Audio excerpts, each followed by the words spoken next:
Telangana secretariat దగ్గర ఉన్న ఇప్పుడు మీరు విజువల్స్లో చూడొచ్చు. దాదాపు రెండంచెల భద్రత కనిపిస్తుంది. నిరుద్యోగులు ఇవాళ సెక్రటేరియట్ ముట్టడికి పిలిపించినటువంటి నేపథ్యంలో ఎక్కడ చూసినా కూడా పోలీసు భద్రతల నడుమ సెక్రటేరియట్ ఉంది అని చెప్పుకోవచ్చు. వచ్చిపోయేటువంటి విజిటర్స్ని కూడా క్షుణ్ణంగా పరిశీలించిన తర్వాతే లోపలికి పోనిస్తున్నారు. ఒకవేళ సంబంధిత పత్రాలు కనుక వాళ్ళు చూపనట్లయితే వాళ్ళందరినీ ఎక్కడికక్కడే ఆపేస్తున్నారు. లోపల నుంచి ఎవరైనా ఫోన్ చేసి మా వాళ్ళే పంపించండి అంతే తప్ప దాదాపుగా 2-3 సార్లు చెకింగ్లు చేసిన తర్వాత మాత్రమే లోపలికి పంపిస్తున్నారు. మళ్ళీ ఒకసారి అంటే దాదాపు ఇట్లా రెండంచెల భద్రత ఉండడం కావచ్చు, అదేవిధంగా వాటర్ కెనాన్లు, వజ్రా వెహికల్స్ అన్నీ కూడా దాదాపు తెలంగాణ ఉద్యమం టైంలో చూసినటువంటి పరిస్థితులే ఇప్పుడు మళ్ళీ ఒక్కసారి కనిపిస్తున్నాయి.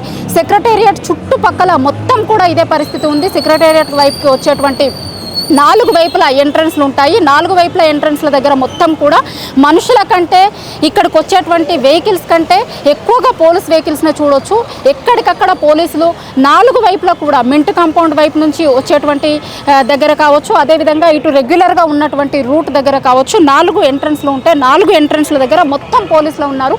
ఈ రూట్ మొత్తం కూడా పోలీస్ వెహికల్స్తోనే నిండిపోయి ఉంది. వజ్రా వెహికల్స్ కావచ్చు, అదేవిధంగా వాటర్ కెనాన్లు, బాష్పవాయు గోళాలను ప్రయోగించడానికి సిద్ధంగా ఉండేటువంటి వజ్రా వెహికల్స్ని గతంలో తెలంగాణ ఉద్యమం సమయంలో ఉస్మానియా యూనివర్సిటీలో కావచ్చు, అదేవిధంగా వేరే దగ్గర వజ్రా వెహికల్స్ కనిపించేటివి మళ్ళీ ఇన్నేళ్ల తర్వాత 10 ఏళ్ల తర్వాత మళ్ళీ ఒకసారి తెలంగాణలోకి వజ్రా వెహికల్స్ కనిపిస్తున్నాయి అనేటువంటి విషయం స్పష్టమవుతుంది. అదేవిధంగా వాటర్ కెనాన్లు కూడా ఒకవేళ ఎక్కువ మంది విద్యార్థులు కనుక వచ్చినట్లయితే వాళ్ళ పైన వాటర్ కెనాన్లను ప్రయోగించేందుకు సిద్ధంగా తీసుకొని వచ్చి పెట్టడం జరిగింది. అదేవిధంగా బాష్పవాయు గోళాల కోసమని వజ్రా వెహికల్స్ని తీసుకొచ్చి పెట్టడం జరిగింది.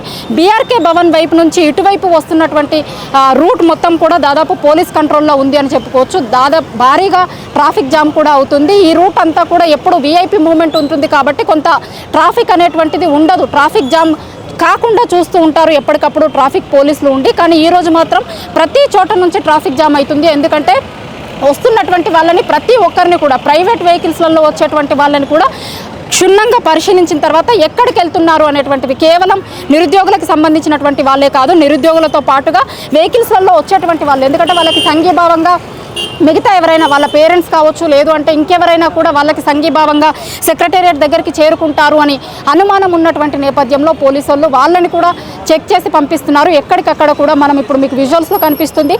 వాటర్ కెనాన్స్ ఉన్నటువంటి దానికి ముందు ఒక పోలీసు గోడలాగా వాటిని పెట్టి ఉంచడం జరిగింది. దాని తర్వాత ఇంకొక అంచె దాదాపు 3 అంచెల భద్రత కనిపిస్తుంది. మనకు 3 అంచెలుగా భద్రతని పెట్టినటువంటి విషయం అయితే స్పష్టంగా కనిపిస్తుంది. నిరుద్యోగులందరూ కూడా ముందు నుంచి చెప్తూ ఉన్నారు వాళ్ళకు గ్రూప్ 1 పోస్ట్లో 1:100 చొప్పున మమ్మల్ని పిలవాలి అనేటువంటిది. అదేవిధంగా గ్రూప్ 2, గ్రూప్ 3ని పోస్ట్పోన్ చేయండి, నవంబర్ లేదా డిసెంబర్లో పెట్టాలి అనేటువంటి డిమాండ్ని ముందు నుంచి నిరుద్యోగులు వినిపిస్తూ వస్తున్నారు.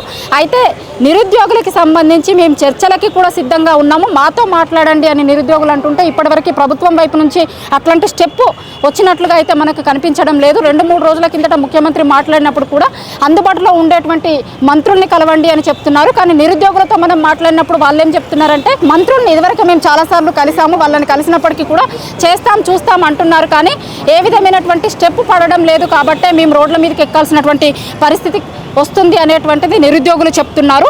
మేము ఎగ్జామ్స్ని కేవలం అందరూ అన్ని ఎగ్జామ్స్ రాసేటువంటి విధంగా కొంత టైం ఇచ్చి కనుక ఎగ్జామ్స్ని పెట్టుకున్నట్లయితే అందరం అన్ని ఎగ్జామ్స్ రాసేటువంటి అవకాశం ఉంటుంది కాబట్టి దాన్ని పరిగణలోకి తీసుకోవాలి అనేటువంటిది మా వైపు ఉన్నటువంటి డిమాండ్ అనేటువంటిది నిరుద్యోగులు చెప్తున్నారు. అయితే వాళ్ళతో చర్చలు జరపకుండా వచ్చినటువంటి వాళ్ళని ఎక్కడికక్కడ వచ్చినటువంటి వాళ్ళని అరెస్ట్ చేసేందుకే ప్రభుత్వం సిద్ధపడుతుంది, కానీ మాతో చర్చలు జరపట్లేదు అనేటువంటిది నిరుద్యోగులు చెప్తున్నటువంటి మాట. ప్రభుత్వం వైపు నుంచి మేము ఎగ్జామ్స్ పెడతాము కరెక్ట్ టైంకి, రాసేందుకు మీకు ఉన్నటువంటి ఇబ్బంది ఏంటి అనేటువంటిది ప్రభుత్వం చెప్తున్నటువంటి మాట. అయితే నిరుద్యోగులు మాత్రం ఈరోజు చలో సెక్రటేరియట్కి ముట్టడికి పిలుపునిచ్చినటువంటి నేపథ్యంలో ఇది ప్రస్తుతం సెక్రటేరియట్ దగ్గర ఉన్నటువంటి పరిస్థితి.